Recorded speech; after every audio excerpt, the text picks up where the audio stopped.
Welcome to the first edition. This is వియా వర్మ. ఈనాడు వార్తాపత్రిక తీసుకున్నాం. ఈరోజు వార్తాపత్రికలో ముఖ్యాంశాలు చూద్దాం. ముందుగా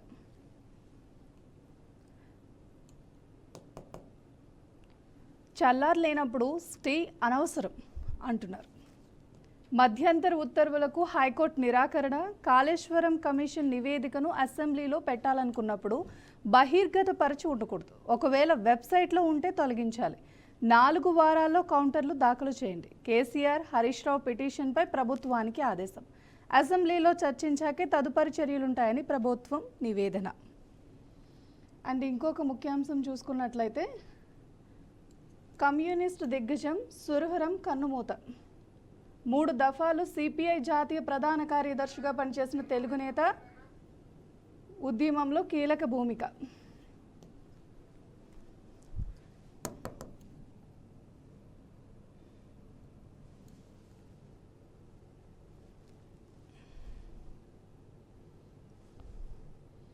ఇంకొక ముఖ్యాంశం చూసుకున్నట్లయితే సునకాలకు వీధుల్లో ఆహారం పెట్టొద్దు. ఉల్లంఘించిన వారిపై చట్టపరమైన చర్యలు.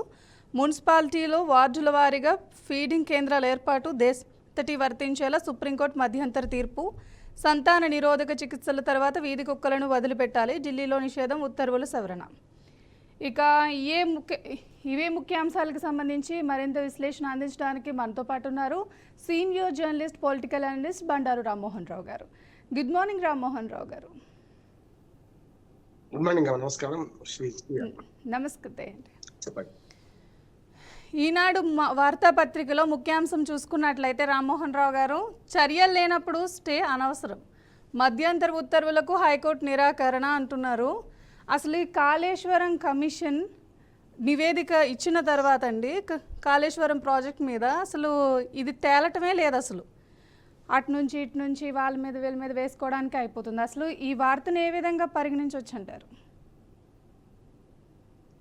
మీకు అట్లాగే బిఆర్కే న్యూస్ ప్రేక్షకులకు నమస్కారం, శుభోదయం. ముందుగా మనం సురవరం సుధాకర్ రెడ్డి గారికి సంతాపం వ్యక్తం చేసి మీరు అన్న వార్త లేకపోతాను.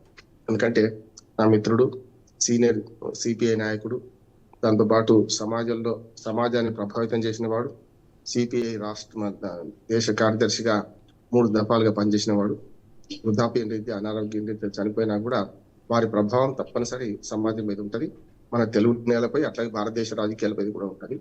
కనుక అద్భుతంగా తన బాధ్యత నిర్వహించి సమాజ శ్రేయస్సు కోరి మరి దివంగతుడైన సురవరం సుధాకర్ రెడ్డి గారికి మన ఛానల్ తరఫున, ప్రజల తరఫున ఘనమైన నివాళి అర్పిస్తున్నాను.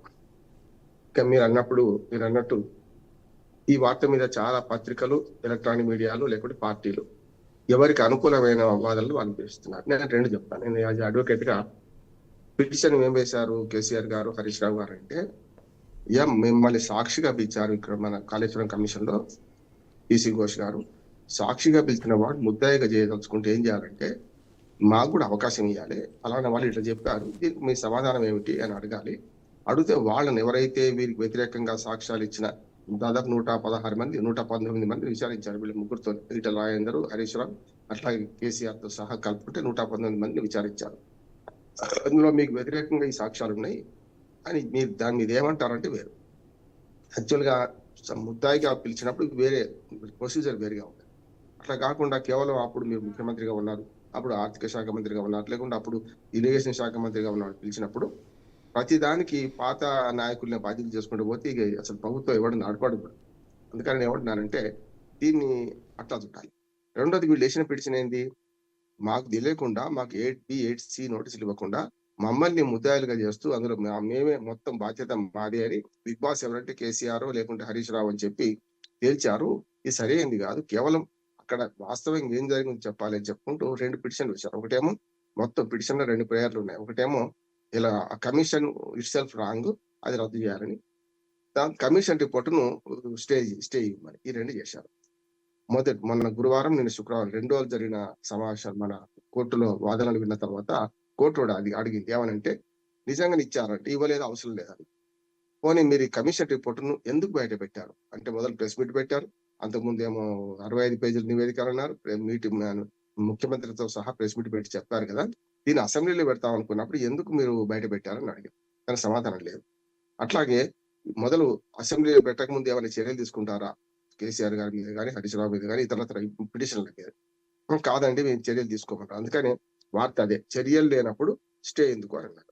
అంటే అసెంబ్లీలో పెట్టిన తర్వాత దాని మీద చర్చ జరిగిన తర్వాత ఎట్లాగూ హరీష్ రావు, కేసీఆర్ కూడా అందులో మెంబర్లే, అసెంబ్లీలో సభ్యులే కనుక అక్కడ పెట్టిన తర్వాత ఏవైనా నిర్ణయం తీసుకుంటాం అన్నారు. కనుక నిర్ణయం ఇప్పుడు తీసుకోరు కదా, అరెస్టులు చేయరు కదా, అటువంటిప్పుడు స్టే ఎందుకు అనుకుంటూనే ఒక 3 ప్రశ్నలు వేసింది హైకోర్టు ప్రభుత్వానికి.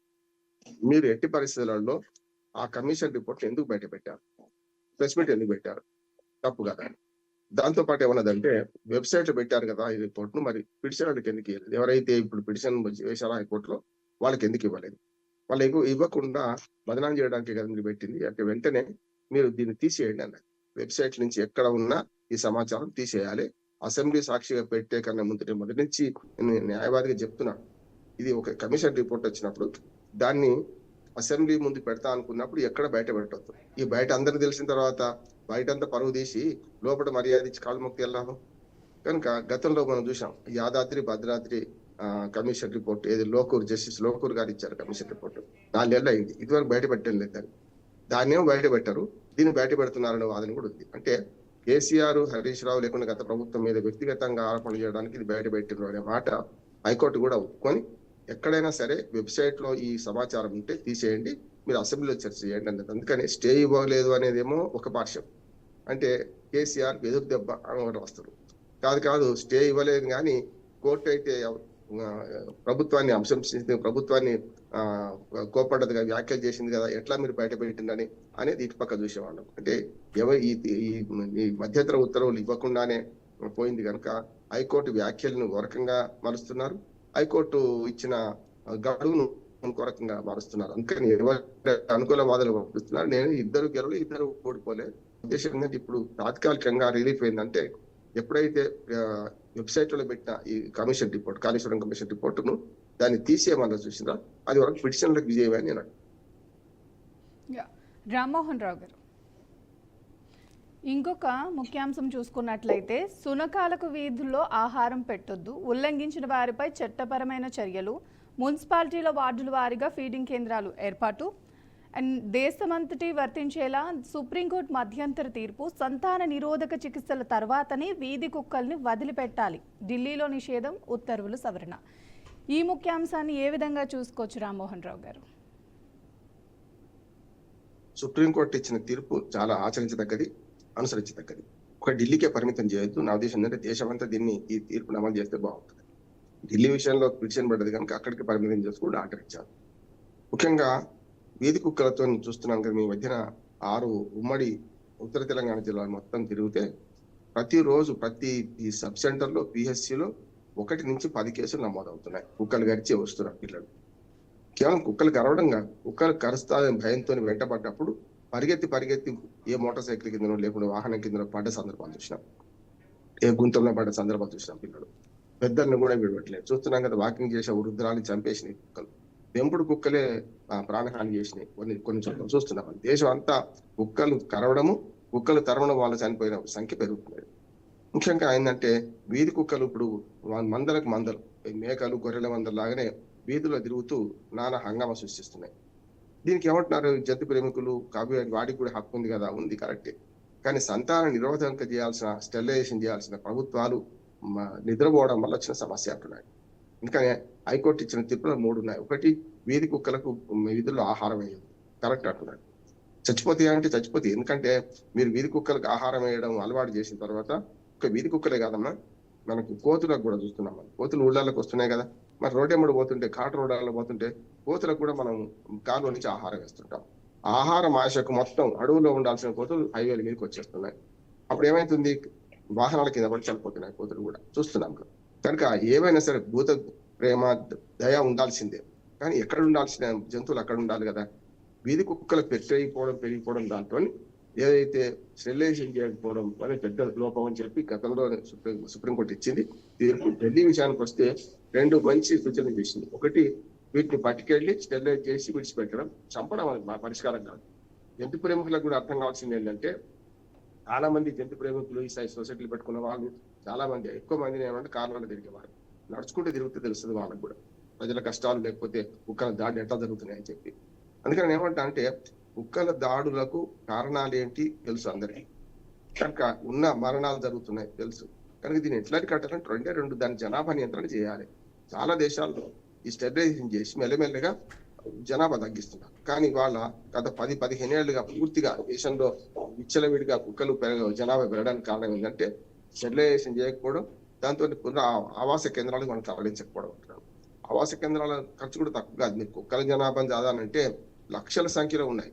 ఇవాళ కోట్ల సంఖ్యలో, లక్షలు కూడా దేశమంతా లెక్క కోట్ల సంఖ్యలో ఉన్నాయి. దాదాపు 5-6 కోట్ల శునకాలు ఉంటాయి. వీటన్నిటిని నిజంగానే పునరావాస కేంద్రాలకు తరలించి వాటిని కనుక మీరు ఫీడింగ్ చేయదలుచుకుంటే దానికి కూడా పెద్ద సమస్య అయితే ఉంటున్నాడు ప్రభుత్వానికి. ఖర్చు తక్కువదేం కాదు.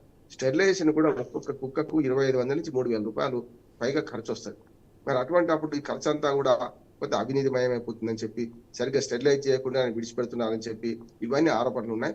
దీనికి ఒక ప్రత్యేక విభాగాన్ని ఏర్పాటు చేసి ఎక్కడికక్కడ వీటికి బాధ్యత ఏంటంటే మన మున్సిపాలిటీలది, నగర పంచాయతీలు, గ్రామ పంచాయతీలు. కనుక స్థానిక ప్రభుత్వాలు దీన్ని శ్రద్ధ పెట్టాలంటే దీనికి ప్రత్యేకమైన బడ్జెట్ ఉండాలి.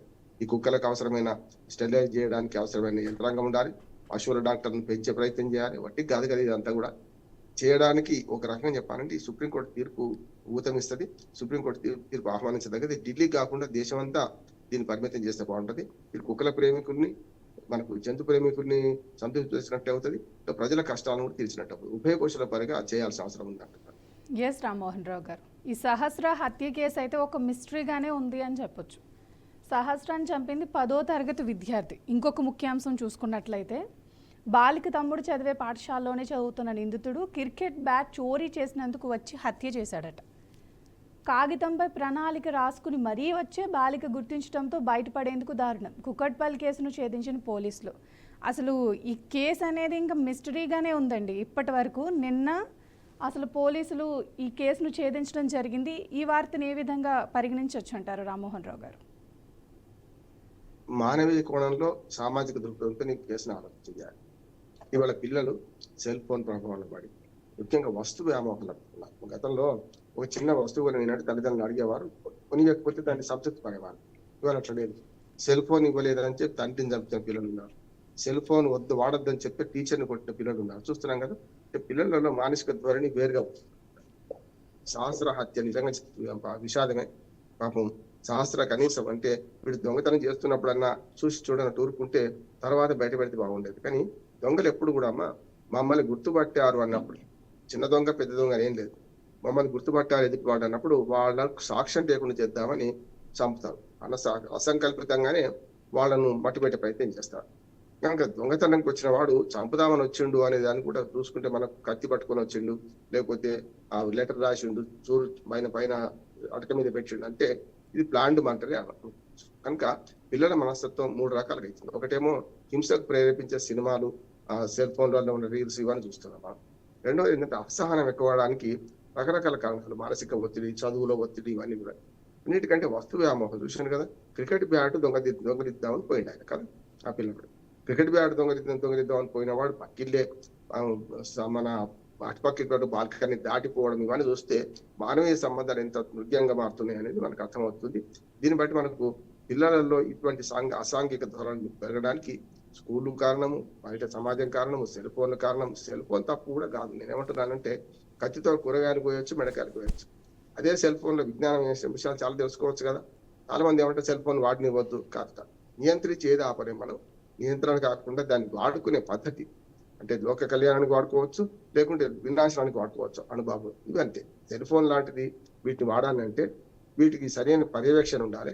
పిల్లల తల్లిదండ్రులు కూడా కొంత శ్రద్ధ వహించాలి. అది కూడా కష్టం అవుతుంది. వాళ్ళ పిల్లల తల్లిదండ్రులు కొంచెం రిస్ట్రిక్ట్ చేస్తే వాళ్ళను చంపుతున్నారు తల్లిదండ్రులు, లేకుంటే సమాజంలో ఉండే వాళ్ళని కూడా వ్యతిరేకిస్తున్నారు. నిన్నగాక మనం చూసాం, ఒకటి పబ్జీకి ఏం ఆడుతుంటే 11 ఏళ్ల పిల్లాడు మానేయమని చెప్తే పెద్దదిన గొడవ పెట్టి ఆత్మహత్య ప్రయత్నం చేసుకోవడం కానీ చేస్తుంటే కౌన్సిలర్ దగ్గర తీసుకపోతే నేను వాడుతానని వాడు వాదిస్తున్నాడు. నా ఇష్టం, నేను వాడుతాను చెప్పమంటున్నాడు. అంతేందుకు ఈ మధ్యన ఈ మనకు 10-15 ఏళ్ల పిల్లల్లో కూడా విపరీత ధోరణి ఏంటంటే మాదక ద్రవ్యాలు కూడా అలవాటు పడుతున్నారు. హై స్కూళ్ల ముందట కూడా ఈ మాదక ద్రవ్యాల ప్యాకెట్ యథేచ్ఛగా దొరకడం, అట్లాగే కేకుల్లో వాట్లలో కూడా ఈ మాదక ద్రవ్యాలకు సంబంధించిన చిన్న టాబ్లెట్స్ పెట్టామనం అంటే అలవాటు చేయడం, ఇవన్నీ చూస్తూనే మనకు ఇప్పటి పిల్లలు ఏ దారి వైపు ఎటువైపు పోతున్నారని చూస్తున్నాం. జంక్ ఫుడ్స్ ఒకటి, ఇతరత్ర నేను చెప్పిన ఇవన్నీ మాదక ద్రవ్యాలు వాడడం ఒకటి, మూడోది సెల్ ఫోన్ కానీ వీటిలలో హింసాత్మక దృశ్యాలు చూడడం ఒకటి, ముఖ్యంగా నేరం ఎట్లా చేయాలి, ఎట్లా చేస్తే బ్యాంక్ రావాలి ఎట్లా చేయొచ్చు, ఇవన్నీ కూడా మనకు కనపడుతుంటే వీటిని చూసిన వాడు హింసకు పాల్పడుకుంటే ఎట్లా ఉంటారు. కనుక చాలా విషాదకరం అమ్మ. సహస్ర మన హత్య ఘోరంగా చాలా విషాదకరం. 2 కుటుంబాలను, వీడేమో 11 ఏళ్ల పిల్లవాడు జైలు పోతాడు, వీడు 10వ తరగతి పిల్లవాడేమో జైలు పోయిండు, అటు పక్కనేమో నిండు ప్రాణం పోయింది. కనుక ముందు జరగకుండా ఉండాలంటే ఎంతమంది పోలీసులు పెట్టి ఇది ఆగదు, ఇంటికో పోలీసులు పెట్టి ఇది ఆగదు. పోలీసులకి ఏమైనా నేరం జరిగినాక వచ్చేవాళ్ళు, నేరం జరగకుండా చూసేవాళ్ళు. కానీ సమాజం బాధ్యత తీసుకోవాలి. ముఖ్యంగా పాఠశాలల్లో మాదక ద్రవ్యాల గురించి కానీ, లేకుంటే సెల్ ఫోన్ వాడకడం గురించి కానీ, ఇతరత్ర హింసాత్మక దృశ్యాలను చూసి ఎట్లా మారకుండా మానసికంగా కౌన్సిలింగ్ ఇవ్వడం కానీ ఇవన్నీ చేయాల్సిన అవసరం ఉంది. అది గవర్నమెంట్ బాధ్యత ఎంతో, సామాజిక బాధ్యత తల్లిదండ్రులది, సమాజంలో ఉన్న మనలాంటి వాళ్ళందరి బాధ్యత, మీడియా బాధ్యత కూడా. రామ్మోహన్ రావు గారు, ఇంకొక ముఖ్యాంశం చూసుకున్నట్లయితే కమ్యూనిస్ట్ దిగ్గజం సురవరం కన్నుమూత. 3 దఫాలు సిపిఐ జాతీయ ప్రధాన కార్యదర్శిగా పనిచేసిన తెలుగు నేత తెలంగాణ ఉద్యమంలో కీలక భూమిక. ఇప్పుడు మాట్లాడినాం కదా, ఫస్ట్ మాట్లాడింది అదే అమ్మా, అది అవసరం లేదు, వేరే చూడండి. అది మాట్లాడినాం ఇప్పటిదాకా, ఫస్ట్ మాట్లాడింది అది కదా. ఆయన సంతానం చేసినాం. అంటే రామ్మోహన్ రావు గారు, రాజకీయ నాయకులు దోచేసుకుంటే సురవరం గారు ఆ భూములన్నీ పంచిపెట్టి ఒక భూమికగా ఎదిగారు. అసలు మీరు ఏ విధంగా తీసుకుంటారు దీన్ని? చాలా మంది కమ్యూనిస్ట్ నాయకులు అచ్చలపల్లి సుందరయ్య గారిని కానీ మొదలుకొని ఇప్పటికి కూడా నాయకులు ఇట్లాంటి వాళ్ళు. ఒక ఉదాహరణ చెప్తాను నేను.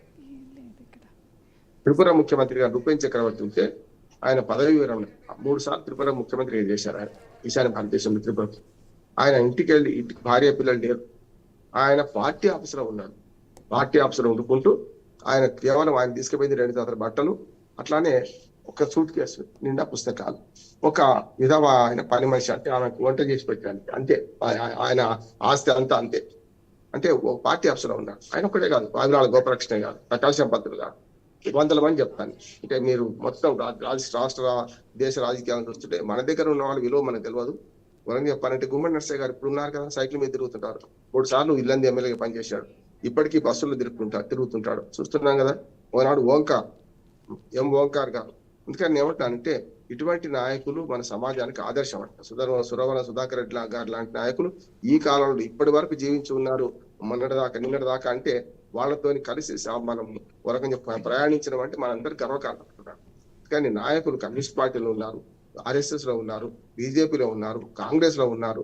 ఏ పార్టీ ఈ పార్టీ అని లేదమ్మా. నాయకులు నిబద్ధతతో ఉన్నవాడు చాలా మంది ఉన్నారు. అందులో ప్రధానమైన వ్యక్తి ఇవాళ కమ్యూనిస్ట్ పార్టీ నాయకుడిగా దేశాన్ని 3 సార్లు దేశ సిపిఐ కార్యదర్శిగా పనిచేసిన సురవరం సుధాకర్ రెడ్డి గారు అత్యంత సమాజ హితుడు. సమాజానికి తాను బతికున్నంత కాలం సేవ చేసిన వాడు. కనుక అటువంటి మహానుభావుడు చనిపోయిన దానికి మనం అందరం సంతాపం వ్యక్తం చేయాలి. దాంతోపాటు మీరు అన్న భూమిలో పంపకం కూడా. అందుకని ఇప్పుడు తమ దాకా వస్తే విడిచిపెట్టిన వాళ్ళు రాజకీయంగా చాలా మంది ఉంటారు.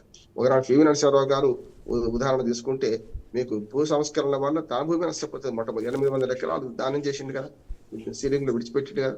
అట్లే సురవరం సుధాకర్ రెడ్డి గారు కూడా తాను ఉన్నదాన్ని సర్వస్వం త్యాగం చేశారు. అందులో కమ్యూనిస్ట్ నాయకులు మనకు నారా రాఘవరెడ్డి గారు, మధు స్వరాజ్యం గారు కానీ ఇట్లా చాలా మంది కమ్యూనిస్ట్ కానీ ఇతర కాంగ్రెస్ లో ఉన్న నాయకులు, నిబద్ధతతోనే ఉన్న నాయకులకు ఎప్పుడు విలువ ఉంటుంది.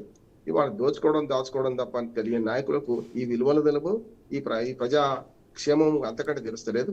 అందరూ అట్లా ఉన్నారని అనుకోండి. కానీ ఇప్పటికి కూడా ఈ రాజకీయ రంగం గొడ్డుపోలేదు. ఇప్పటికీ చాలా మంది సురవరం సుధాకర్ రెడ్డి గారు లాంటి వాళ్ళు ఉన్నారు అనడానికి మంచి ఉదాహరణ ఇప్పుడు నిన్న మరణించిన సుధాకర్ రెడ్డి గారే. వారికి ఘనమైన నివాళులు అర్పిద్దాం.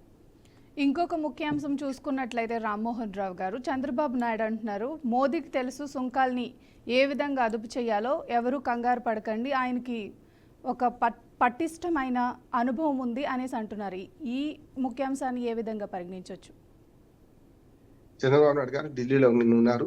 5,000 కోట్ల రూపాయలు రకరకాల ఆర్థిక సహాయం చేయమని నిన్నంతా ఢిల్లీలో కేంద్ర ఆర్థిక శాఖ మంత్రి నిర్మలా సీతారామన్ గారితో సంప్రదించారు. అట్లాగే ఆయన మాటల వాస్తవం. ఎందుకంటే మనం మనదైన రీతిలో మన భారతదేశ విదేశాంగ విధానంగా చేస్తుంటాం. ఇప్పుడు నిన్ననే మన అమెరికా రాయబారిని, కొత్త రాయబారిని నియమించారు ట్రంప్. దాంతోపాటు మనదైన రీతిలో మనకు సమాధానం చెప్తున్నాం. ఇప్పుడు అమెరికా సుంకాల విధింపుకు, ప్రతీకార సుంకాల విధింపుకు వ్యతిరేకంగా మనం ఇప్పుడే గలమెత్తాం.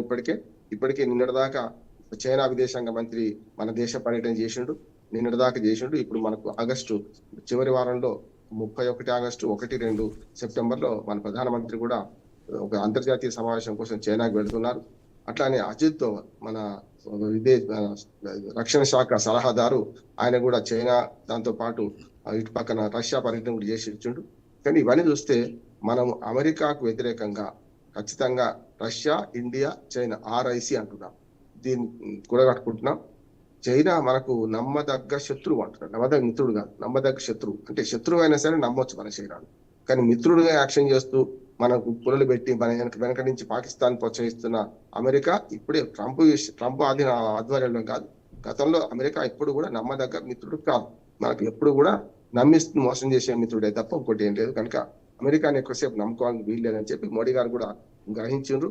నాకు మంచి మిత్రుడు ట్రంప్ నేను ఇతరం ఈసారి ట్రంప్ గెలుస్తాడని ఆయన ట్రంప్ ప్రచారం చేయడం ఈయన చూశాం కదా. అంటే ఆ వంగతోట కాడ భావానతో తమ్ముడే పేకాటే అంటున్నాడు ట్రంప్. కనుక మనం దాన్ని తెలుసుకోవడం జరిగింది. ఇవాళ మోడీ గారు కూడా ఇటు రష్యా ఇటు చైనాతోని సత్సంబంధాలు ఏర్పాటు చేసుకుంటాం అంటున్నారు. కనుక ఈ 3 దేశాలు కలిస్తే ప్రపంచంలో 40-45% జనాభా ఉంటుంది. 3 దేశాల్లో కలిసి 2 అతిపెద్ద జనాభా దేశాలు మన 2. రష్యా 30 కోట్లు కలుపుకుంటే దాదాపుగా 400 కోట్ల దాకా మనం అందరం కలిసి ఉంటాం. 350-400 కోట్లు ఉంటాం. ప్రపంచ జనాభా 800 కోట్లు. కనుక 40-45% జనాభా ఉన్న ఈ 3 దేశాలు కలవడం, దాంతో కూడా బ్రిక్స్ దేశాలను కూడా కలుపుకొని పోవడం, సార్క్ దేశాల ద్వారా పటిష్టమవుతున్నాం. కనుక ఇప్పుడు డాలర్ విలువ తగ్గుతుంది అనే దాన్ని ఒకటి, రష్యాతోని మనం ఏదైతే దిగుమతి చేసుకుంటున్నామో ఆయుధాలు కానీ ఇంధనం కానీ ఇంకా వద్దని చెప్పే షరతులను వర్తించవు. సమస్య లేదు. ఇంకా 5% తక్కువకు మనకు చమురు సప్లై చేస్తా అని రష్యా నిన్ననే ఒప్పందం కుదుర్చుకున్నది. ఇవన్నీ మన ఆశాజనక విషయాలే. చంద్రబాబు నాయుడు గారు అన్నట్టు సమస్య లేదు. మనదైన రీతిలో మనం అమెరికా ప్రతీకార సుంకాలకు వ్యతిరేకంగా నిలబడతాం. మన ఆర్థిక శక్తి మనకు ఉంది. అన్నిటికంటే మనకు బలం ఏంటంటే ఈ జనాభా, అట్లాగే వినిమయ సంస్కృతి. మన భారతదేశంలో మధ్యతరగతి వాళ్ళు ఎక్కువ ఉన్నారు. వద్దన్నా సరే చైనాకు మన భారతదేశంతో అవసరం. అంటే అవసరాలే ప్రతిపాదిక మనకు దేశాల సంబంధాలు ఉంటాయి. ఆర్థిక సంబంధాలే మానవ సంబంధాలుగా మారుతాయి. ఇప్పుడు దేశాల సంబంధాలుగా మారుతాయి. మార్క్స్ మహాశయుడు అన్నట్టు మన మానవ సంబంధాలను ఆర్థిక సంబంధాలు అన్నట్టు దేశ సంబంధాలు ఎట్లా మారుతాయి. చైనాకు మన అవసరం ఉన్నాయి. చైనాకు మన అవసరం ఉంది కనుక తప్పక నా ఉద్దేశం ఏంటంటే విదేశీ వ్యవహారాల విషయంలో మనం సరైన స్టెప్ వేస్తున్నాం. చంద్రబాబు నాయుడుతో ఏకీవిస్తున్నాం. థ్యాంక్ యూ రామ్మోహన్ రావు గారు.